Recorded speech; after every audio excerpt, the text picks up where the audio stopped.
सोचोगे तुम वैसा बन जाओगे, जैसा कर्म होगा वैसा फल पाओगे। श्रेष्ठ कर्म का आधार है खुद का कर लो दर्शन, यही जीवन का सार है, यही जीवन का सार है। जैसा सोचोगे तुम वैसा बन जाओगे, जैसा कर्म होगा वैसा फल पाओगे।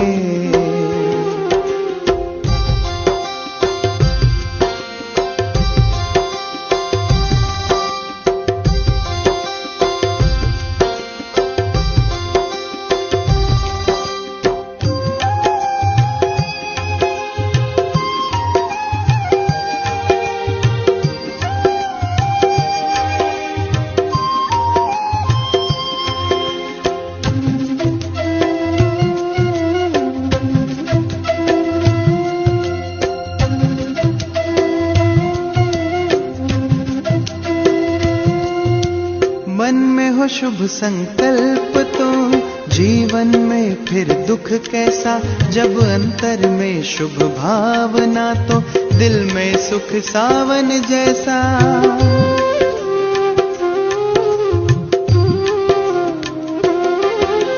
हार कर जो ना हारे जीत उसी की होती है, घनघोर अंधेरे में भी जलती जगमग उसकी ज्योति है। जैसा देखोगे तुम वैसा बन जाओगे, जैसा चाहोगे तुम वैसा बन जाओगे।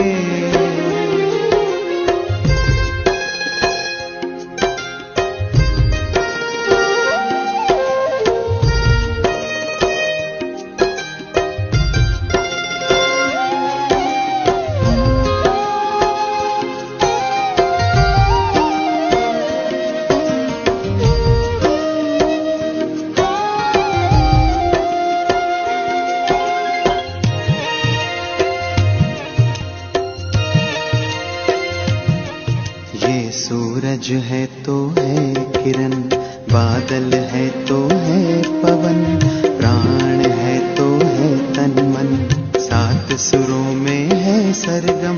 जो धरती है तो है सागर, जल थल है तो है जीवन, जीवन है तो है भगवन। भगवान के संग समय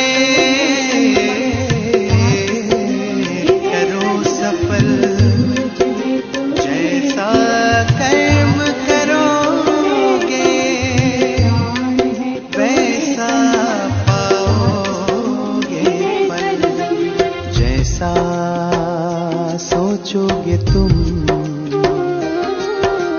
वैसा बन जाओगे, जैसा कर्म होगा वैसा फल पाओगे। श्रेष्ठ कर्म का आधार है खुद का कर लो दर्शन, यही जीवन का सार है, यही जीवन का सार है। जैसा सोचोगे तुम वैसा बन जाओगे, जैसा कर्म होगा वैसा फल पाओगे। जैसा सोचोगे तुम वैसा बन जाओगे। जैसा कर्म होगा वैसा फल पाओगे।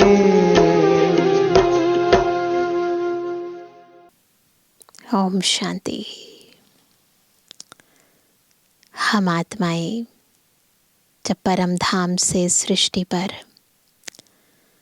आदिकाल में आई, अपने आदि स्वरूप में आई, तो ये तो पता नहीं था कि हम आत्मा हैं, परंतु हाँ, आत्मिक स्थिति में जरूर स्थित थे।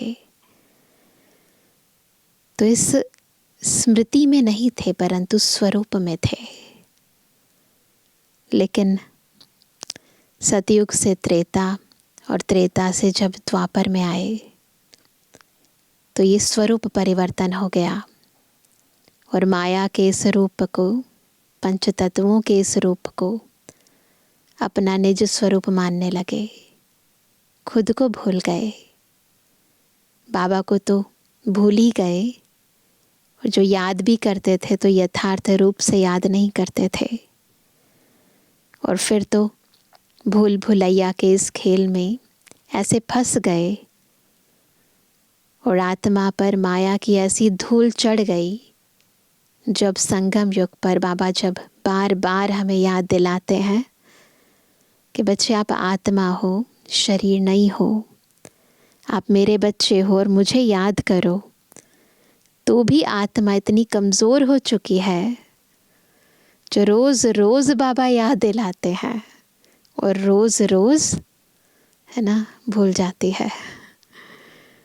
तो फिर अगर बच्चे कहते हैं बाबा आप रोज़ रोज़ वही बात क्यों दोहराते हो, तो बाबा भी कह सकते हैं कि बच्चे तुम रोज़ रोज़ भूल जाते हो। तो इस भूल भुलैया के खेल को और स्मृति की शक्ति को आज हम गहराई से बाबा के महावाक्यों में समझेंगे।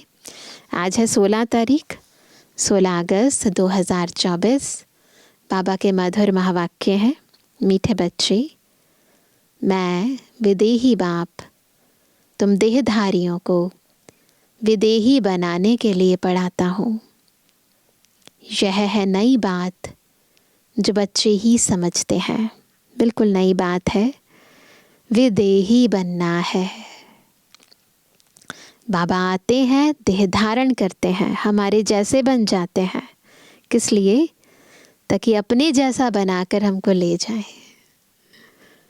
प्रश्न है, बाबा को एक ही बात बार बार समझाने की आवश्यकता क्यों पड़ती है?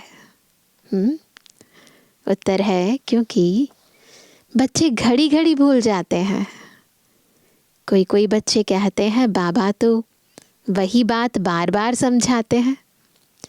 बाबा कहते बच्चे मुझे ज़रूर वही बात सुनानी पड़े, क्योंकि तुम भूल जाते हो, तुम्हें माया के तूफान हैरान करते हैं। अगर मैं रोज़ खबरदार ना करूं तो तुम माया के तूफानों से हार खा लेंगे। अभी तक तुम सतु प्रधान कहाँ बने हो? जब बन जाएंगे तब सुनाना बंद कर देंगे। बन तो नहीं गए ना अभी तक, है ना? अगर बन जाते तो सुनाना बंद कर देते बाबा। ओम शांति। इसको विचित्र रूहानी पढ़ाई भी कहा जाता है। विचित्र, चित्र के बगैर है ये पढ़ाई। सारी ज्ञान ही आत्मा का है, चित्र से पार आत्मा का है। नई दुनिया सतयुग में भी देहधारी ही एक दो को पढ़ाते हैं। नॉलेज तो सब पढ़ाते हैं, यहाँ भी पढ़ाते हैं। वह सब देहधारी एक दो को पढ़ाते हैं। ऐसे कभी नहीं होगा कि वे देही बाप या रूहानी बाप पढ़ाते हो। शास्त्रों में भी श्री कृष्ण भगवानुवाच लिख दिया है, वह भी जिस्मानी हो गया, है ना? बोला शिव बाबा ने, परंतु फिर देहधारी का नाम डाल दिया, तो बाबा कहते वो भी जिस्मानी हो गया। यह नई बात सुनकर मुझ जाते हैं। तुम्हारे में भी नंबरवार पुरुषार्थ अनुसार समझाते हैं कि रूहानी बाप हम रूहों को पढ़ाते हैं। यह है नई बात। सिर्फ इस संगम पर ही बाप खुद आकर कहते हैं, इस द्वारा मैं तुमको पढ़ाता हूँ। और किसी युग में कोई नहीं कहता कि मैं पढ़ाता हूँ। कौन? शिव बाबा पढ़ाते हैं। ज्ञान का सागर, शांति का सागर, सब आत्माओं का बाप भी वही है। केवल एक बार संगम युग पर बाबा जब आते हैं तो हमें पढ़ाते हैं, ज्ञान देते हैं, सुख देते हैं, शांति देते हैं, प्यार देते हैं। एक ही बार। इस समझ की बात है ना, बुद्धि से समझ की बात है। देखने में तो कुछ नहीं आता। आत्मा है ही मुख्य और वह अविनाशी है। शरीर तो विनाशी है। अब वह अविनाशी आत्मा बैठ पढ़ाती है। भल तुम सामने देखते हो, यह तो साकार में शरीर बैठा है, परंतु यह तुम जानते हो, यह ज्ञान देहधारी नहीं देते हैं। ज्ञान देने वाला विदेही बाप है। कैसे देते हैं वह भी तुम समझते हो। मनुष्य तो बड़ा मुश्किल समझते हैं। कितना तुमको माथा मारना पड़ता है यह निश्चय कराने के लिए। कितनी बार भी समझाओ ना, बाबा का परिचय दो, परंतु फिर वही जिसको याद करते थे फिर कह देंगे सब एक जैसे हैं। वह तो कह देते हैं निराकार का कोई नाम रूप देश काल ही नहीं है। वह बाप खुद बैठ पढ़ाते हैं। कहते हैं मैं सब आत्माओं का बाप हूँ। जिसको तुम देख नहीं सकते हो, समझते हो, वह विदेही है। इन आँखों से नहीं देख सकते पर इस आँख से समझ सकते हैं। क्या? वो कौन है? विदेही है। ज्ञान, आनंद, प्रेम का सागर है। वह कैसे पढ़ाएंगे? बाप खुद समझाते हैं मैं कैसे आता हूँ, किसका आधार लेता हूँ। मैं कोई गर्भ से जन्म नहीं लेता हूँ। मैं कभी मनुष्य व देवता नहीं बनता हूँ। देवता भी शरीर लेते हैं।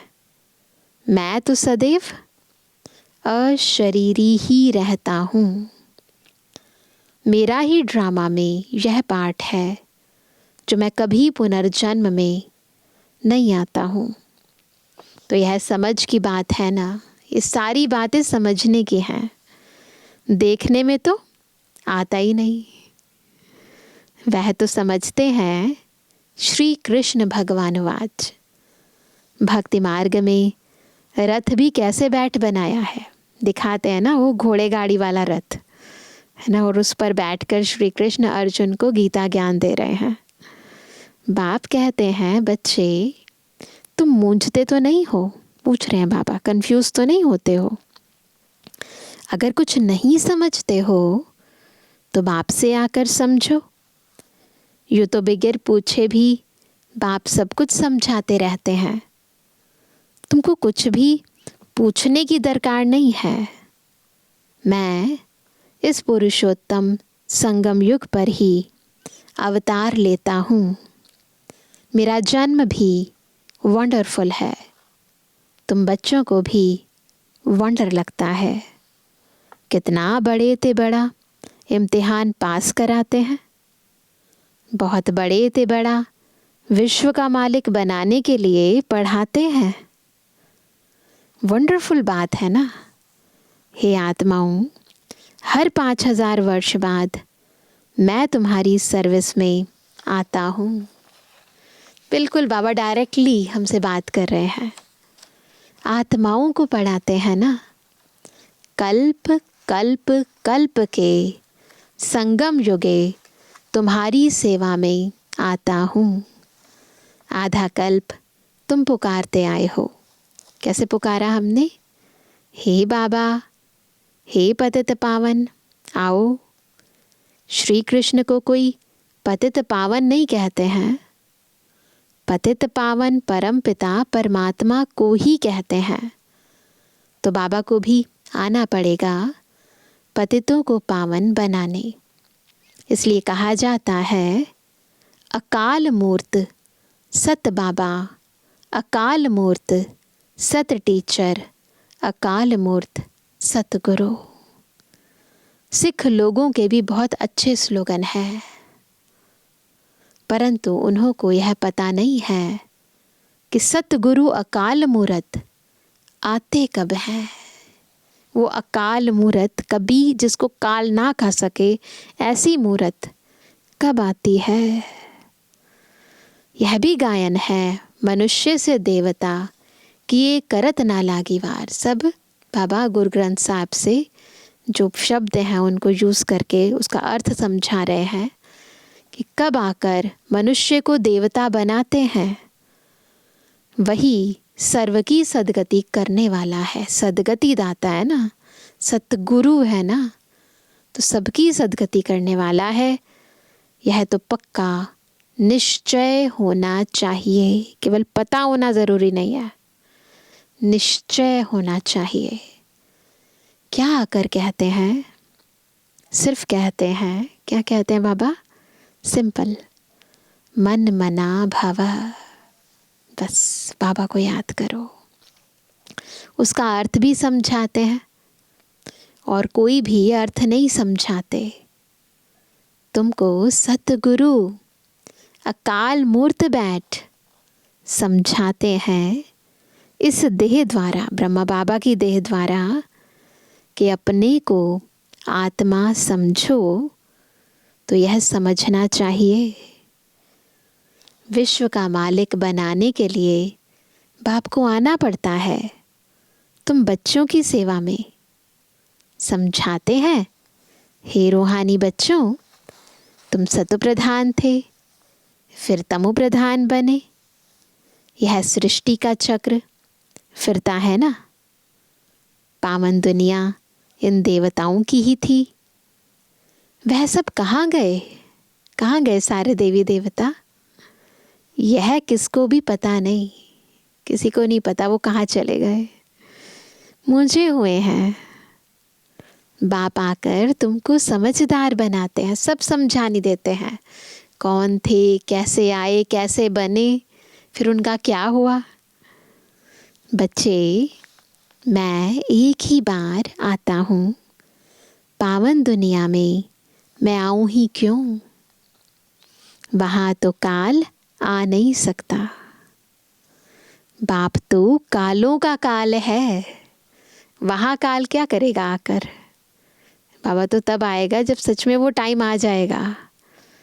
तो सतयुग में काल नहीं आता, वहाँ तो समय पर अपने आप सहजता से एक वस्त्र छोड़कर देह को वस्त्र की तरह त्याग कर देते हैं, यहाँ काल आता है। तो अब कालों का काल है, सतयुग में आने की दरकार ही नहीं। वहाँ काल भी नहीं आता तो महाकाल भी नहीं आता। यह आकर सब आत्माओं को ले जाते हैं। खुशी से चलते हो ना? शरीर छोड़ना खुशी खुशी है या दुख होता है?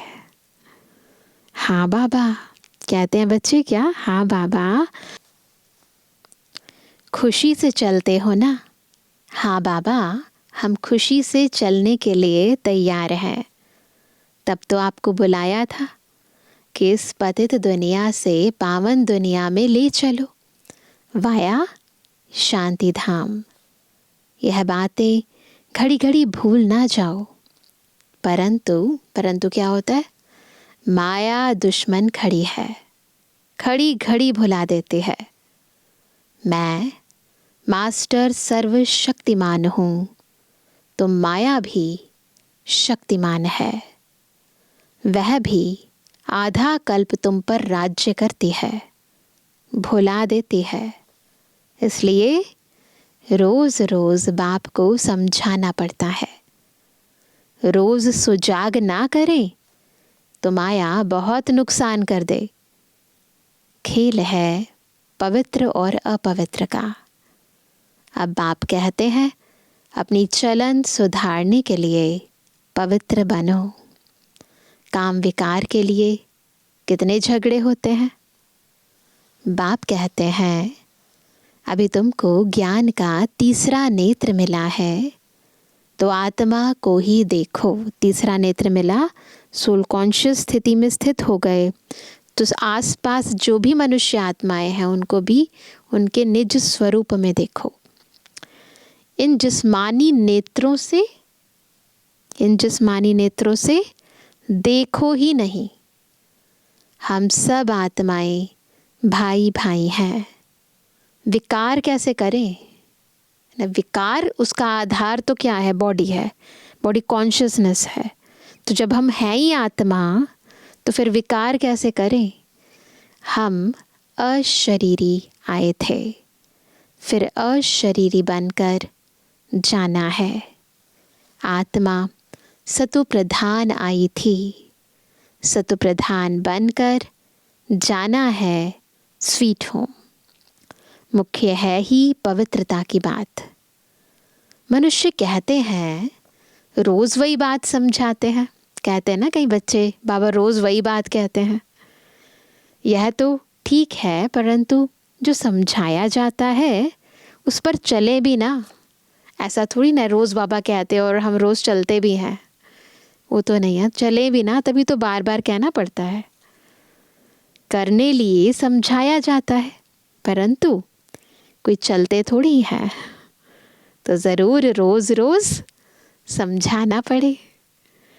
ऐसे थोड़ी कहते हैं बाबा आप जो रोज़ समझाते हो वह हमने अच्छी रीति समझ लिया है, अब हम तमो प्रधान से सतु प्रधान बन जाएंगे।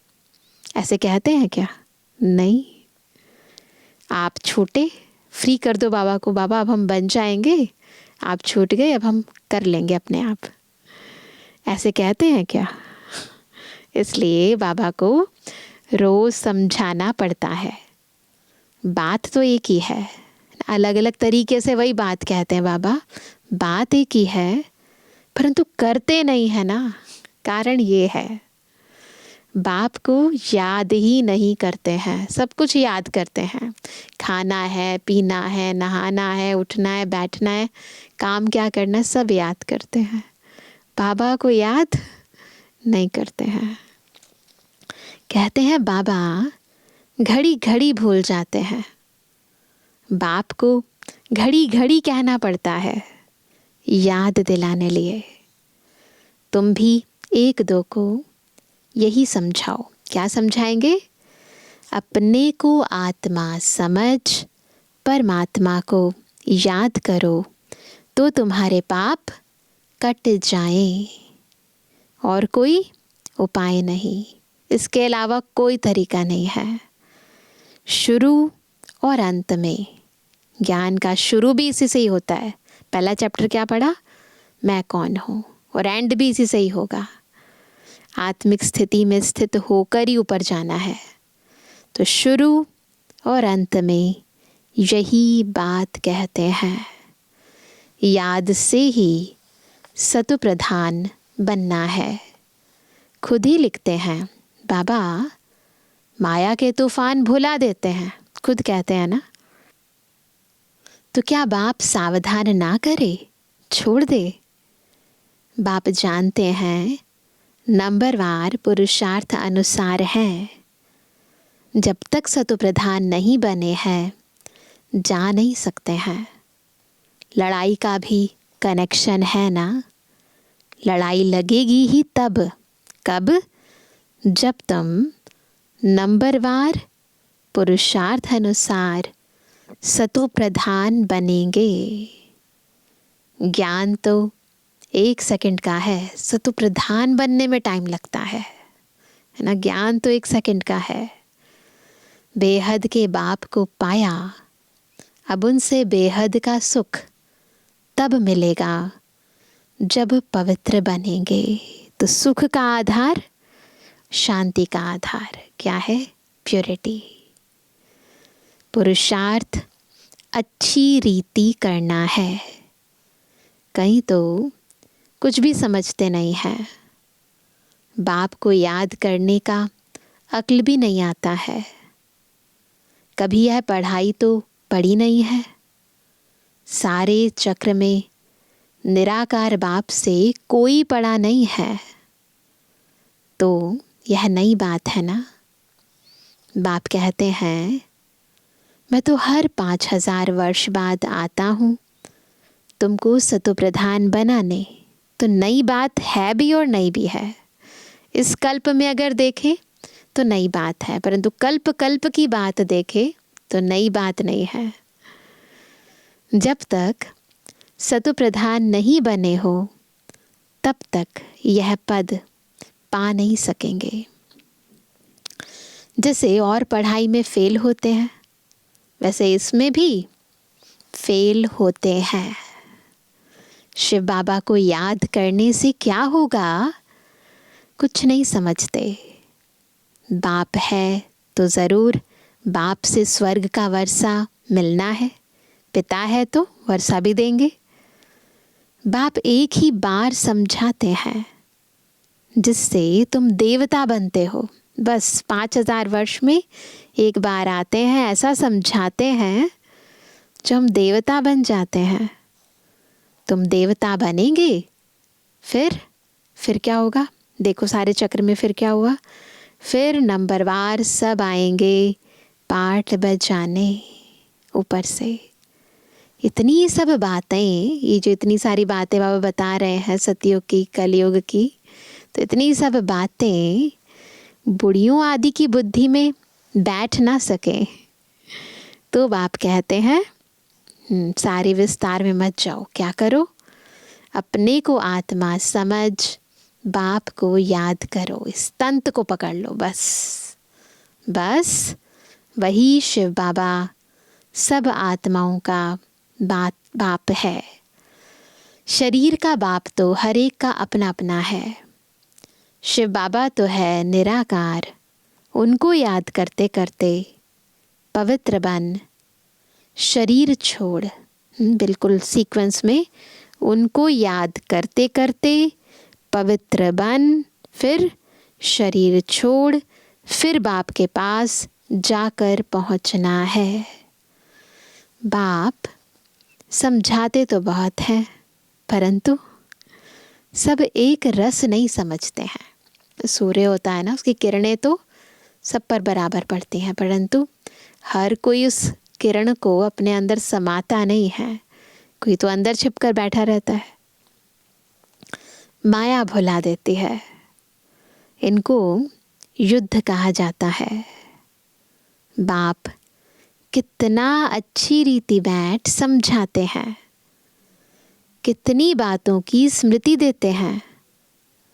मुख्य जो भूले हुई हैं उनकी लिस्ट बनाओ। एक बाप सर्वव्यापी की। भगवान वाच मैं सर्वव्यापी नहीं हूँ। सर्वव्यापी तो 5 विकार हैं। यह बड़ी भारी भूल है। गीता का भगवान श्री कृष्ण नहीं, परमपिता परमात्मा शिव है। इन भूलों को सुधारो तो देवता बन जाएंगे।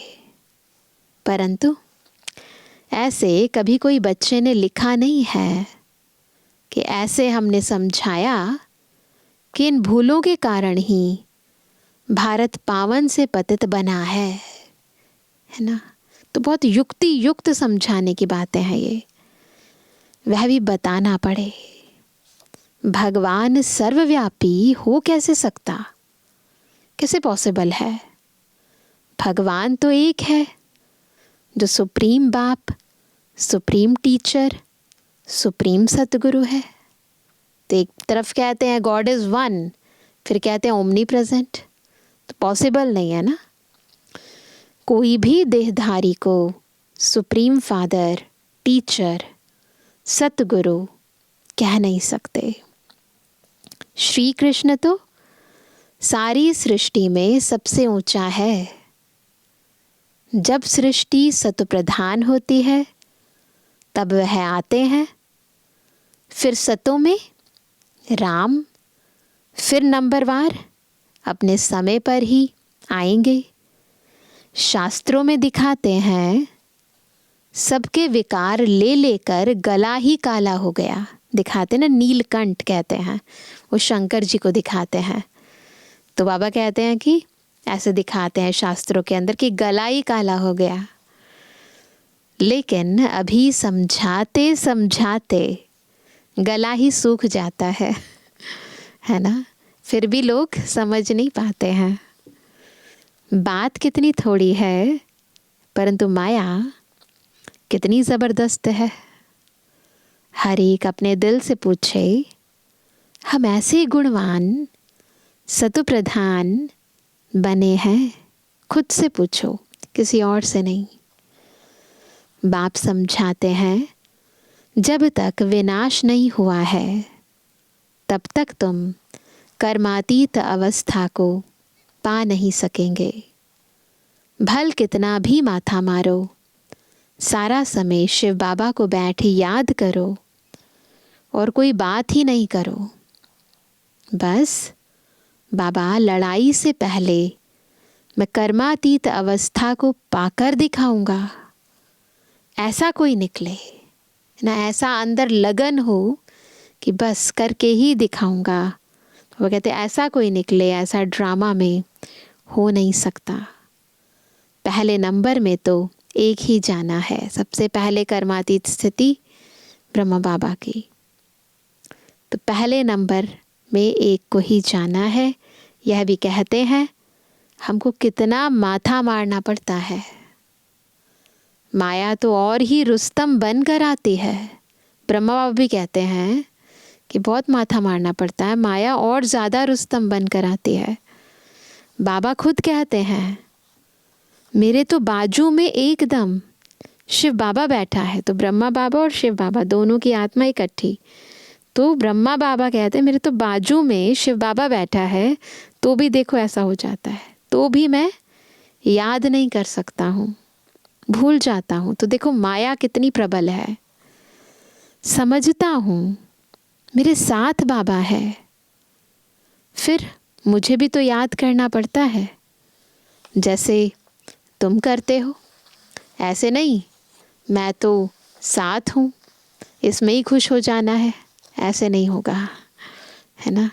तो साथ, फिजिकली साथ होने से बात नहीं बनेगी, मन बुद्धि से कनेक्टेड रहना पड़ेगा। नहीं, मुझे भी कहते हैं निरंतर याद करो।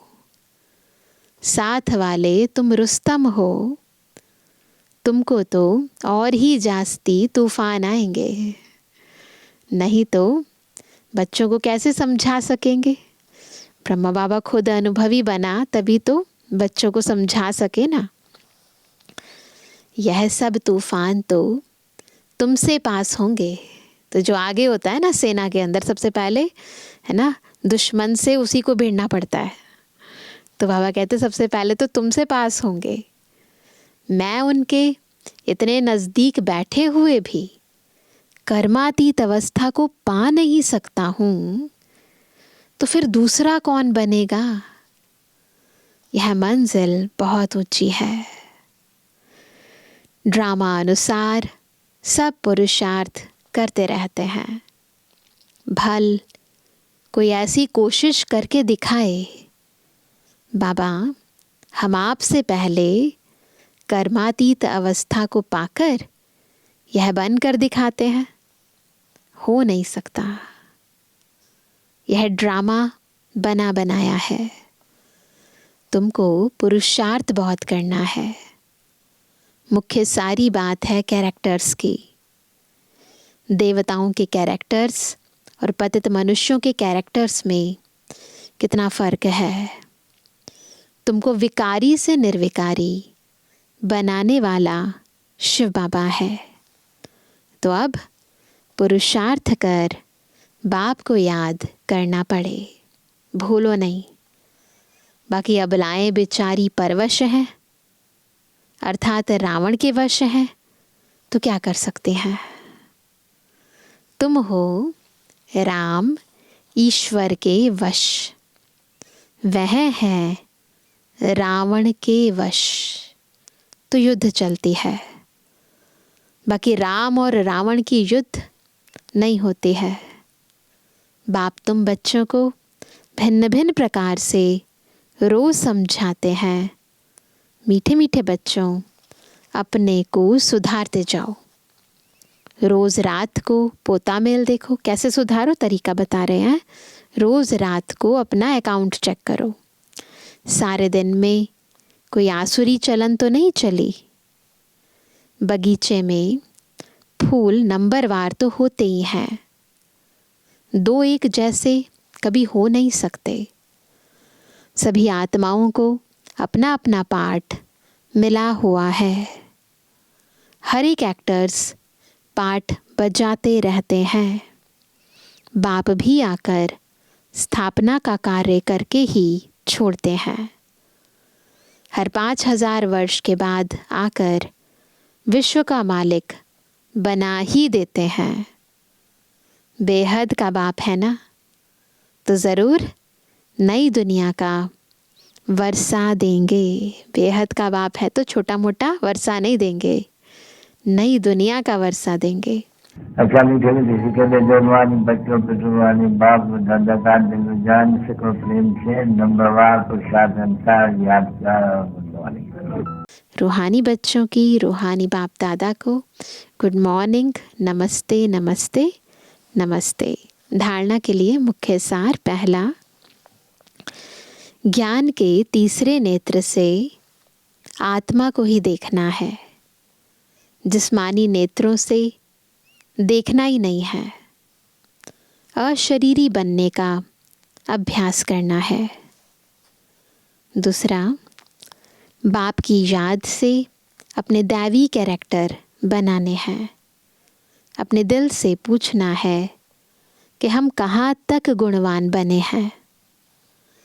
हमने सारे दिन में आसुरी चलन तो नहीं चली।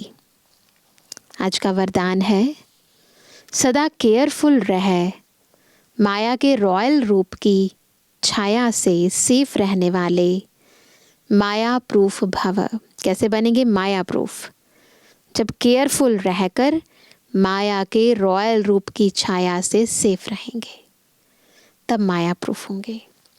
वर्तमान समय माया रियल समझ को, जो असली समझ है, रियल समझ को, महसूसता की शक्ति को गायब कर रॉन्ग को राइट अनुभव कराती है।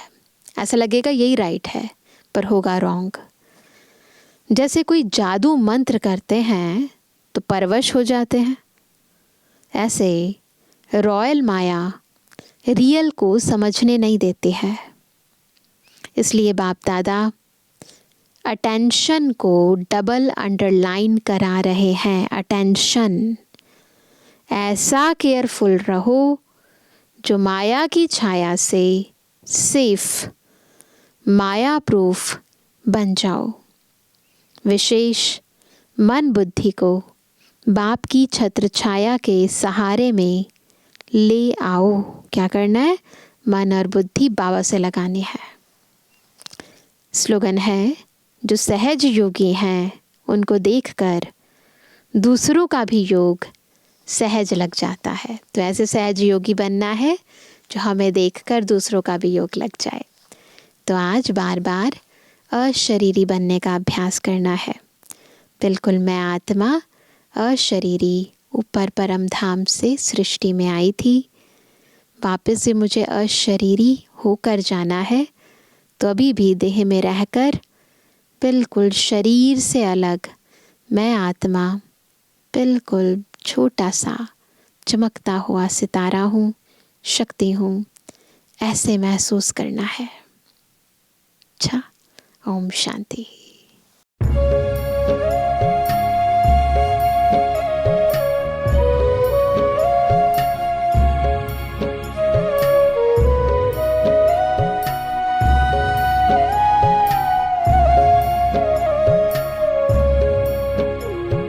शिव बाबा को याद कर, जी भर उसको प्यार कर, 100 सांसों को आबाद कर ले मेरे मना।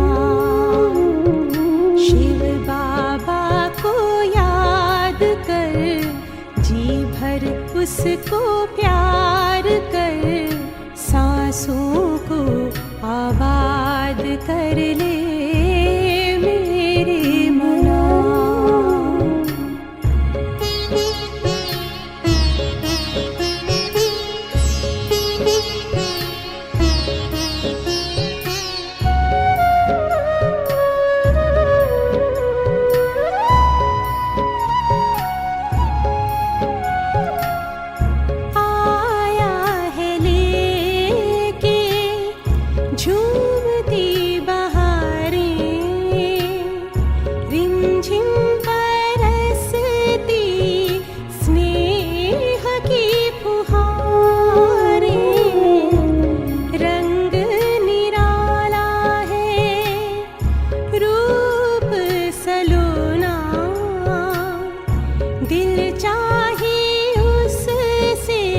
जुदा कब न होना, अपना इंतजार कर, बैठना हिम्मत हार कर, प्रभु का तू दीदार कर ले मेरे मना।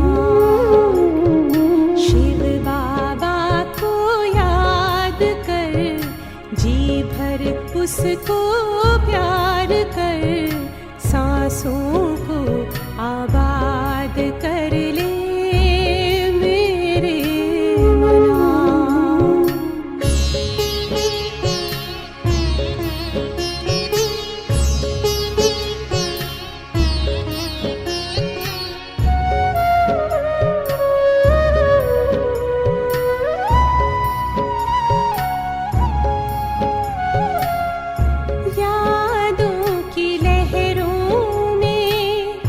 जो लहराए एक अलौकिक सुख वो पाए, शूली को कांटा कर दे, कांटे को जूही, पर्वत को राई कर दे, राई को रूई, दिल में बात कर, मन में मुलाकात कर, खुद को तू आजाद कर ले मेरे मना। शिव बाबा को याद कर, जी भर उसको प्यार कर, सांसों को आबाद कर ले मेरे मना। सांसों को आबाद कर ले मेरे मना। सांसों को आबाद कर ले